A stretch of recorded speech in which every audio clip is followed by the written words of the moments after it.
This is a continuation of The Prince and the Pauper by Mark Twain, comprising chapters 15 and 16. Chapter 15, Tom as King. The next day the foreign ambassadors came with their gorgeous trains, and Tom, throned in awful state, received them. The splendors of the scene delighted his eye and fired his imagination at first, but the audience was long and dreary, and so were most of the addresses, wherefore what began as a pleasure grew into weariness and homesickness by and by. Tom said the words which Hertford put into his mouth from time to time, and tried hard to acquit himself satisfactorily, but he was too new to such things, and too ill at ease to accomplish more than a tolerable success. He looked sufficiently like a king, but he was ill able to feel like one. He was cordially glad when the ceremony was ended. The larger part of his day was wasted, as he termed it in his own mind, in labors pertaining to his royal office. Even the 2 hours devoted to certain princely pastimes and recreations were rather a burden to him than otherwise. They were so fettered by restrictions and ceremonious observances. However, he had a private hour with his whipping boy which he counted clear gain, since he got both entertainment and needful information out of it. The third day of Tom Canty's kingship came and went much as the others had done, but there was a lifting of his cloud in one way. He felt less uncomfortable than at first. He was getting a little used to his circumstances and surroundings. His chains still galled, but not all the time. He found that the presence and homage of the great afflicted and embarrassed him less and less sharply with every hour that drifted over his head. But for one single dread, he could have seen the fourth day approach without serious distress, the dining in public. It was to begin that day. There were greater matters in the program, for on that day he would have to preside at a council which would take his views and commands concerning the policy to be pursued toward various foreign nations scattered far and near over the great globe. On that day, too, Hertford would be formally chosen to the Grand Office of Lord Protector. Other things of note were appointed for that fourth day also, but to Tom they were all insignificant compared with the ordeal of dining all by himself, with a multitude of curious eyes fastened upon him, and a multitude of mouths whispering comments upon his performance and upon his mistakes, if he should be so unlucky as to make any. Still, nothing could stop that fourth day, and so it came. It found poor Tom low-spirited and absent-minded, and this mood continued. He could not shake it off. The ordinary duties of the morning dragged upon his hands and wearied him. Once more he felt the sense of captivity heavy upon him. Late in the forenoon he was in a large audience chamber, conversing with the Earl of Hertford, and dully awaiting the striking of the hour appointed for a visit of ceremony from a considerable number of great officials and courtiers. After a little while, Tom, who had wandered to a window and become interested in the life and movement of the great highway beyond the palace gates, and not idly interested, but longing with all his heart to take part in person in its stir and freedom, saw the van of a hooting and shouting mob of disorderly men, women, and children of the lowest and poorest degree approaching from up the road. "I would I knew what 'tis about," he exclaimed, with all a boy's curiosity in such happenings. "Thou art the king," solemnly responded the Earl with a reverence. "Have I your grace's leave to act?" "Oh, blithely, yes, oh, gladly, yes," exclaimed Tom excitedly, adding to himself with a lively sense of satisfaction, "In truth, being a king is not all dreariness, it hath its compensations and conveniences." The Earl called a page and sent him to the captain of the guard with the order, "Let the mob be halted, and inquiry made concerning the occasion of its movement, by the king's command." A few seconds later, a long rank of the royal guards, cased in flashing steel, filed out at the gates and formed across the highway in front of the multitude. A messenger returned to report that the crowd were following a man, a woman, and a young girl to execution for crimes committed against the peace and dignity of the realm. Death, and a violent death, for these poor unfortunates. The thought wrung Tom's heartstrings. The spirit of compassion took control of him, to the exclusion of all other considerations. He never thought of the offended laws, or of the grief or loss which these three criminals had inflicted upon their victims. He could think of nothing but the scaffold and the grisly fate hanging over the heads of the condemned. His concern made him even forget, for the moment, that he was but the false shadow of a king, not the substance. And before he knew it, he had blurted out the command, "Bring them here!" Then he blushed scarlet, and a sort of apology sprung to his lips, but observing that his order had wrought no sort of surprise in the earl or the waiting page, he suppressed the words he was about to utter. The page, in the most matter-of-course way, made a profound obeisance and retired backwards out of the room to deliver the command. Tom experienced a glow of pride and a renewed sense of the compensating advantages of the kingly office. He said to himself, "Truly it is like what I was used to feel when I read the old priest's tales, and did imagine mine own self a prince, giving law and command to all, saying, 'Do this, do that,' whilst none durst offer let or hindrance to my will." Now the doors swung open. One high-sounding title after another was announced, the personages owning them followed, and the place was quickly half-filled with noble folk and finery. But Tom was hardly conscious of the presence of these people, so wrought up was he and so intensely absorbed in that other and more interesting matter. He seated himself absently in his chair of state and turned his eyes upon the door with manifestations of impatient expectancy, seeing which, the company forbore to trouble him and fell to chatting a mixture of public business and court gossip, one with another. In a little while, the measured tread of military men was heard approaching, and the culprits entered the presence in charge of an under-sheriff and escorted by a detail of the king's guard. The civil officer knelt before Tom, then stood aside. The three doomed persons knelt also, and remained so. The guard took position behind Tom's chair. Tom scanned the prisoners curiously. Something about the dress or appearance of the man had stirred a vague memory in him. "Methinks I have seen this man ere now, but the when or the where fail me." Such was Tom's thought. Just then the man glanced quickly up and quickly dropped his face again, not being able to endure the awful port of sovereignty. But the one full glimpse of the face which Tom got was sufficient. He said to himself, "Now is the matter clear. This is the stranger that plucked Giles Witt out of the Thames and saved his life, that windy, bitter first day of the new year. A brave good deed, pity he hath been doing baser ones, and got himself in this sad case. I have not forgot the day, neither the hour, by reason that an hour after, upon the stroke of 11, I did get a hiding by the hand of Gammer Canty, which was of so goodly and admired severity, that all that went before or followed after, it were but fondlings and caresses by comparison." Tom now ordered that the woman and the girl be removed from the presence for a little time, then addressed himself to the under-sheriff, saying, "Good sir, what is this man's offense?" The officer knelt and answered, "So please your majesty, he hath taken the life of a subject by poison." Tom's compassion for the prisoner and admiration of him as the daring rescuer of a drowning boy experienced a most damaging shock. "The thing was proven upon him?" he asked. "Most clearly, sire." Tom sighed and said, "Take him away. He hath earned his death. 'Tis a pity, for he was a brave heart. I mean he hath the look of it." The prisoner clasped his hands together with sudden energy and wrung them despairingly, at the same time appealing imploringly to the king in broken and terrified phrases. "O my lord the king, and thou canst pity the lost, have pity upon me. I am innocent, neither hath that wherewith I am charged been more than but lamely proved, yet I speak not of that. The judgment is gone forth against me, and may not suffer alteration, yet in mine extremity I beg a boon, for my doom is more than I can bear. A grace, my lord the king. In thy royal compassion grant my prayer, give commandment that I be hanged." Tom was amazed. This was not the outcome he had looked for. "Odds my life, a strange boon!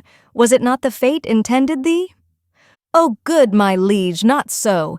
It is ordered that I be boiled alive." The hideous surprise of these words almost made Tom spring from his chair. As soon as he could recover his wits, he cried out, "Have thy wish, poor soul, and thou had poisoned 100 men, thou shouldst not suffer so miserable a death." The prisoner bowed his face to the ground and burst into passionate expressions of gratitude, ending with, "If ever thou shouldst know misfortune, which God forfend, may thy goodness to me this day be remembered and requited." Tom turned to the Earl of Hertford and said, "My lord, is it believable that there was warrant for this man's ferocious doom? It is the law, your grace, for poisoners. In Germany coiners be boiled to death in oil, not cast in of a sudden, but by a rope let down into the oil by degrees, and slowly, first the feet, then the legs, then—" "Oh, prithee no more, my lord, I cannot bear it," cried Tom, covering his eyes with his hands to shut out the picture. "I beseech your good lordship that order be taken to change this law. Oh, let no more poor creatures be visited with its tortures." The Earl's face showed profound gratification, for he was a man of merciful and generous impulses, a thing not very common with his class in that fierce age. He said, "Dash, dash. These your grace's noble words have sealed its doom. History will remember it to the honor of your royal house." The undersheriff was about to remove his prisoner. Tom gave him a sign to wait. Then he said, "Good sir, I would look into this matter further. The man has said his deed was but lamely proved. Tell me what thou knowest." "If the king's grace please, it did appear upon the trial that this man entered into a house in the hamlet of Islington, where one lay sick. 3 witnesses say it was at 10 of the clock in the morning, and 2 say it was some minutes later, the sick man being alone at the time and sleeping, and presently the man came forth again and went his way. The sick man died within the hour, being torn with spasms and retchings." "Did any see the poison given? Was poison found?" "Marry, no, my liege." "Then how doth one know there was poison given at all?" "Please your majesty, the doctors testified that none die with such symptoms but by poison."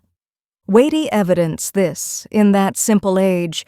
Tom recognized its formidable nature and said, "The doctor knoweth his trade, belike they were right. The matter hath an ill look for this poor man." "Yet was not this all, your majesty? There is more and worse. Many testified that a witch, since gone from the village, none know whither, did foretell and speak it privately in their ears, that the sick man would die by poison. And more, that a stranger would give it. A stranger with brown hair and clothed in a worn and common garb, and surely this prisoner doth answer woundily to the bill. Please your majesty to give the circumstance that solemn weight which is its due, seeing it was foretold." This was an argument of tremendous force in that superstitious day. Tom felt that the thing was settled. If evidence was worth anything, this poor fellow's guilt was proved.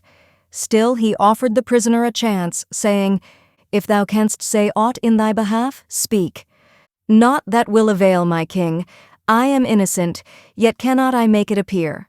I have no friends, else might I show that I was not in Islington that day. So also might I show that at that hour they name I was above a league away, seeing I was at Wapping Old Stairs. Yea more, my king, for I could show that whilst they say I was taking life, I was saving it. A drowning boy—" "Peace! Sheriff, name the day the deed was done." "At 10 in the morning or some minutes later, the first day of the new year, most illustrious—" "Let the prisoner go free. It is the king's will." Another blush followed this unregal outburst, and he covered his indecorum as well as he could by adding, "It enrageth me that a man should be hanged upon such idle, hare-brained evidence." A low buzz of admiration swept through the assemblage. It was not admiration of the decree that had been delivered by Tom, for the propriety or expediency of pardoning a convicted poisoner was a thing which few there would have felt justified in either admitting or admiring. No, the admiration was for the intelligence and spirit which Tom had displayed. Some of the low-voiced remarks were to this effect: "This is no mad king. He hath his wits sound." How sanely he put his questions, how like his former natural self was this abrupt, imperious disposal of the matter. "God be thanked, his infirmity is spent. This is no weakling, but a king. He hath borne himself like to his own father." The air being filled with applause, Tom's ear necessarily caught a little of it. The effect which this had upon him was to put him greatly at his ease, and also to charge his system with very gratifying sensations. However, his juvenile curiosity soon rose superior to these pleasant thoughts and feelings. He was eager to know what sort of deadly mischief the woman and the little girl could have been about. So, by his command, the two terrified and sobbing creatures were brought before him. "What is it that these have done?" he inquired of the sheriff. "Please, your majesty, a black crime is charged upon them, and clearly proven, wherefore the judges have decreed, according to the law, that they be hanged. They sold themselves to the devil. Such is their crime." Tom shuddered. He had been taught to abhor people who did this wicked thing. Still, he was not going to deny himself the pleasure of feeding his curiosity for all that, so he asked, "Where was this done, and when?" "On a midnight in December in a ruined church, your majesty." Tom shuddered again. "Who was there present?" "Only these two, your grace, and that other." "Have these confessed?" "Nay, not so, sire. They do deny it." "Then prithee, how was it known?" "Certain witness did see them wending thither, good your majesty. This bred the suspicion, and dire effects have since confirmed and justified it. In particular, it is in evidence that through the wicked power so obtained, they did invoke and bring about a storm that wasted all the region round about. Above 40 witnesses have proved the storm, and sooth one might have had 1,000, for all had reason to remember it, saith all had suffered by it." "Certes, this is a serious matter." Tom turned this dark piece of scoundrelism over in his mind a while, then asked, "Suffered the woman also by the storm?" Several old heads among the assemblage nodded their recognition of the wisdom of this question. The sheriff, however, saw nothing consequential in the inquiry. He answered with simple directness, "Indeed did she, your majesty, and most righteously, as all aver. Her habitation was swept away, and herself and child left shelterless. Methinks the power to do herself so ill a turn was dearly bought. She had been cheated, had she paid but a farthing for it. That she paid her soul and her child's, argueth that she is mad. If she is mad, she knoweth not what she doth, therefore sinneth not." The elderly heads nodded recognition of Tom's wisdom once more, and one individual murmured, "And the king be mad himself, according to report, then is it a madness of a sort that would improve the sanity of some I wot of, if by the gentle providence of God they could but catch it." "What age hath the child?" asked Tom. 9 years, please your majesty." "By the law of England may a child enter into covenant and sell itself, my lord?" asked Tom, turning to a learned judge. "The law doth not permit a child to make or meddle in any weighty matter, good my liege, holding that its callow wit unfitteth it to cope with the riper wit and evil schemings of them that are its elders. The devil may buy a child, if he so choose, and the child agree thereto, but not an Englishman. In this latter case, the contract would be null and void. It seemeth a rude unchristian thing, and ill contrived, that English law denieth privileges to Englishmen to waste them on the devil," cried Tom with honest heat. This novel view of the matter excited many smiles, and was stored away in many heads to be repeated about the court as evidence of Tom's originality as well as progress toward mental health. The elder culprit had ceased from sobbing, and was hanging upon Tom's words with an excited interest and a growing hope. Tom noticed this, and it strongly inclined his sympathies toward her in her perilous and unfriended situation. Presently he asked, "How wrought they to bring the storm?" "By pulling off their stockings, sire." This astonished Tom, and also fired his curiosity to fever heat. He said eagerly, "It is wonderful. Hath it always this dread effect?" "Always, my liege. At least if the woman desire it, and utter the needful words either in her mind or with her tongue." Tom turned to the woman and said with impetuous zeal, "Exert thy power. I would see a storm." There was a sudden paling of cheeks in the superstitious assemblage, and a general, though unexpressed, desire to get out of the place, all of which was lost upon Tom, who was dead to everything but the proposed cataclysm. Seeing a puzzled and astonished look in the woman's face, he added excitedly, "Never fear, thou shalt be blameless. More, thou shalt go free, none shall touch thee. Exert thy power.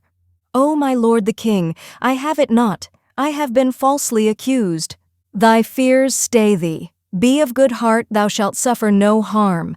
Make a storm, it mattereth not how small a one. I require not great or harmful, but indeed prefer the opposite. Do this, and thy life is spared. Thou shalt go out free with thy child, bearing the king's pardon, and safe from hurt or malice from any in the realm. The woman prostrated herself and protested with tears that she had no power to do the miracle, else she would gladly win her child's life alone, and be content to lose her own, if by obedience to the king's command so precious a grace might be acquired.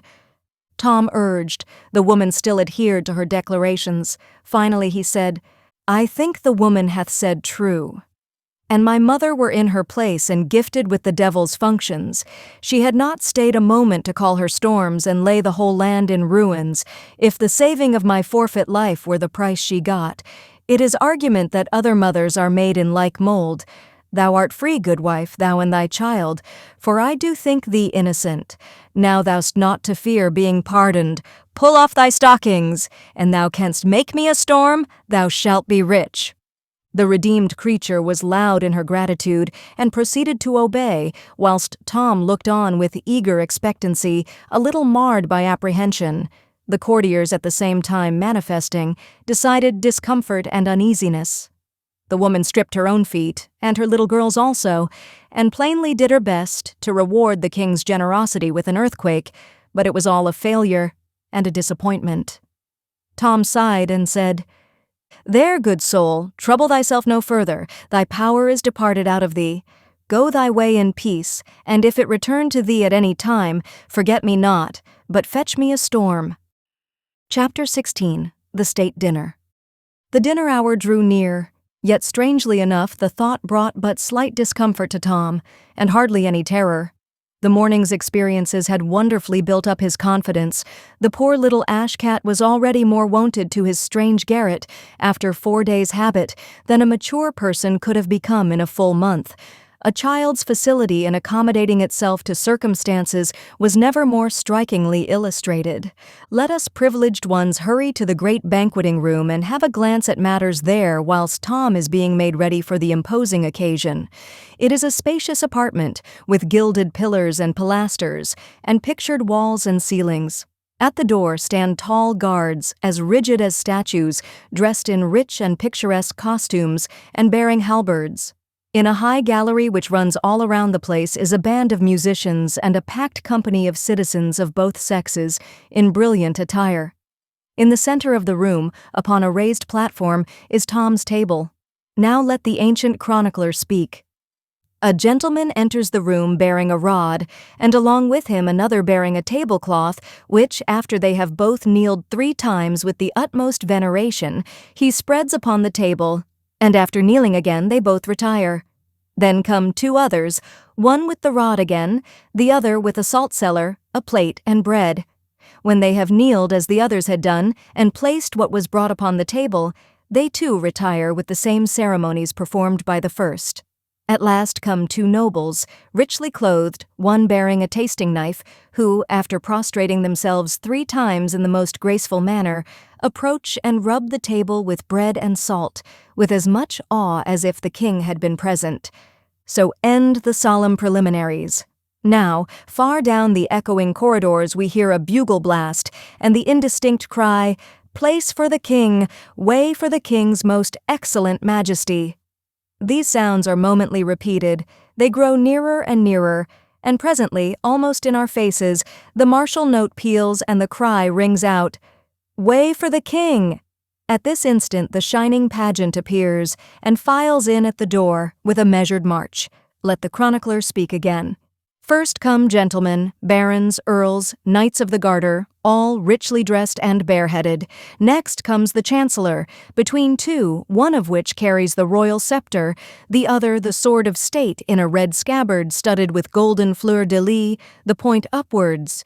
Next comes the king himself, whom, upon his appearing, 12 trumpets and many drums salute with a great burst of welcome, whilst all in the galleries rise in their places, crying, "God save the king!" After him come nobles attached to his person, and on his right and left march his guard of honor, his 50 gentlemen pensioners with gilt battle-axes. This was all fine and pleasant.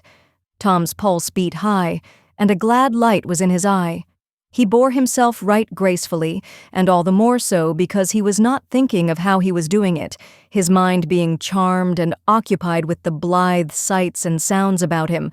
And besides, nobody can be very ungraceful in nicely fitting beautiful clothes after he has grown a little used to them, especially if he is for the moment unconscious of them. Tom remembered his instructions and acknowledged his greeting with a slight inclination of his plumed head and a courteous, "I thank ye, my good people." He seated himself at table without removing his cap, and did it without the least embarrassment, for to eat with one's cap on was the one solitary royal custom upon which the kings and the Cantys met upon common ground, neither party having any advantage over the other in the matter of old familiarity with it. The pageant broke up and grouped itself picturesquely, and remained bareheaded. Now, to the sound of gay music, the yeomen of the guard entered, the tallest and mightiest men in England, they being carefully selected in this regard. But we will let the chronicler tell about it. The yeomen of the guard entered, bareheaded, clothed in scarlet, with golden roses upon their backs, and these went and came, bringing in each turn a course of dishes served in plate. These dishes were received by a gentleman in the same order they were brought and placed upon the table, while the taster gave to each guard a mouthful to eat of the particular dish he had brought, for fear of any poison. Tom made a good dinner, notwithstanding he was conscious that hundreds of eyes followed each morsel to his mouth, and watched him eat it with an interest which could not have been more intense if it had been a deadly explosive and was expected to blow him up and scatter him all about the place. He was careful not to hurry, and equally careful not to do anything whatever for himself, but wait till the proper official knelt down and did it for him. He got through without a mistake, flawless and precious triumph. When the meal was over at last, and he marched away in the midst of his bright pageant, with the happy noises in his ears of blaring bugles, rolling drums, and thundering acclamations, he felt that if he had seen the worst of dining in public, it was an ordeal which he would be glad to endure several times a day, if by that means he could but buy himself free from some of the more formidable requirements of his royal office. This concludes the 6th part of 13 total of The Prince and the Pauper by Mark Twain, produced by Best Audiobooks for free.